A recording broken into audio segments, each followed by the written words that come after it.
যে নবী ভালোবাসার কথা বলেছেন, সেই নবী যুদ্ধের কথা বলেছেন।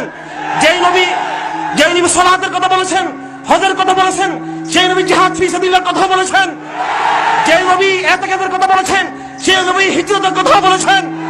যদি নবীর প্রেমিক হয়ে থাকো, অবশ্যই নবীর সমাজে বিধানকে বাস্তবায়ন করতে হবে, সকলের প্রতি ঈমান নিয়ে আসতে হবে। আফসোস, তথাকথিত কিছু মাতখালি সৌদি আরবের পেট্রোলারের টাকা খেয়ে যারা এই দেশে তথাকথিত সহিহ হাদিসের বিজনেস করতেছেন, সৌদি আরবের টাকা নিয়ে সহিহ হাদিসের কথা বলেন, ইমাম বুখারীর চেতনা নিয়ে সমস্যা নাই, সহিহ হাদিসের কথা বলেন, আহমদ ইবনে হাম্বলের চেতনা নিয়ে তোমাদেরকে সেলুট করি, সম্মান করি, শ্রদ্ধা করি। যদি তোমরা আহলে হাদিস হও, ইবনে তাইমিয়ার মতো, আহলে হাদিস হও ইবনে কাইয়িমের মতো, আহলে হাদিস হও ইবনে কাসিরের মতো, আহলে হাদিস হও ইবনুল জাওজির মতো, আহলে হাদিস হইও না সৌদি আরবের দালালদের মতো হইও না আহলে হাদিস।